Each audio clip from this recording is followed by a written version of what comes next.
Olá! Hoje a gente vai analisar uma parábola muito antiga, mas que tem uma mensagem que continua, olha. Olá! Durante 7 dias comam pão sem fermento. No primeiro dia tirem de casa o fermento. Um pouco de fermento leveda toda a massa. Livrem-se do fermento velho. Eu sou o pão da vida.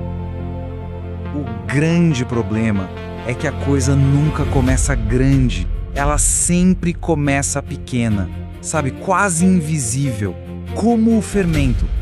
E no comecinho parece que não é nada, né? Uma coisinha inofensiva, uma pequena concessão, algo que você acredita ter total controle. Mas a verdade é que a natureza do fermento é essa: transformar tudo aquilo que ele toca. E o fermento não descansa. A missão dele é expandir, é ocupar espaço, é mudar a essência da massa. Ele, no fim das contas, transforma a identidade de alguém. Para a gente entender a real gravidade disso, a gente precisa voltar um pouco no tempo. Voltar para uma ordem bem antiga. Um mandamento que, na verdade, não era sobre comida, mas sobre identidade. Olha só, lá no livro de Êxodo, a instrução é muito clara, muito explícita. Não foi uma sugestão, sabe? Deus não fez um pedido. Ele ordenou: durante 7 dias comam pão sem fermento. E a ordem ia além. Não era só sobre não comer. Era sobre remover completamente. Era para retirar todo o fermento da casa. Uma limpeza total, sem deixar nada para trás. Mas aí vem a pergunta crucial, né? Isso tudo era mesmo sobre pão? A resposta é não. Era sobre pureza. Era sobre separar o que é puro daquilo que foi contaminado. A diferença entre os dois fica muito nítida aqui. O fermento, ele infla, ele cria uma aparência. Já o pão sem fermento, ele é real.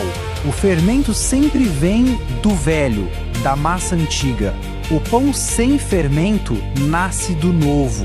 Um contamina, o outro preserva. Um representa orgulho, o outro revela Cristo. Certo. E como que isso se aplica hoje em dia? Bom, o fermento ainda existe. Ele só mudou de cara, mudou de forma. Hoje em dia, o fermento pode ser aquela necessidade de parecer mais do que se é, sabe? Especialmente nas redes sociais. É aquela mentirinha que, facilita as coisas. É aquele erro que a pessoa decidiu simplesmente manter em segredo. É o tal do pecado de estimação, que de tanto conviver, a gente acaba chamando de normal. Só que a regra não mudou. Ele cresce, ele sempre cresce, silenciosamente, até tomar conta de tudo. E é exatamente por isso que a solução definitiva não é uma nova regra, não é uma nova lei, mas sim uma nova natureza. Jesus não veio como uma pessoa qualquer. Ele se apresentou como o pão sem fermento. Em João, capítulo 6, ele é direto: eu sou o pão da vida. Pensa um pouco nisso. O que isso significa? Significa que ele é sem o fermento do pecado, Sem a mistura do engano. É apenas a densidade da verdade pura. É só a essência, sem inchaço, sem aparência, sem nada para disfarçar. E quando ele parte o pão na última ceia, o que ele está dizendo é algo muito profundo. É como se ele dissesse: eu vou me entregar, o meu corpo será quebrado, para que uma nova natureza seja possível. Uma natureza sem fermento. E é aqui que a gente chega num confronto final, num ponto de decisão que não dá para evitar.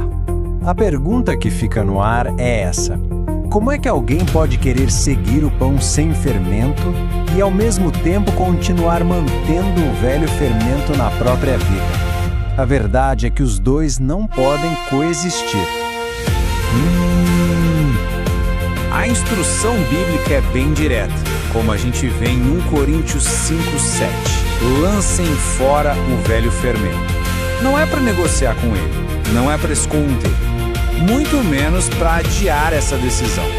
Porque, no fim das contas, não é o grande erro que destrói uma vida, é aquele pequeno erro, aquele que nunca foi removido. Siga nosso canal. Isso muda tudo 2026.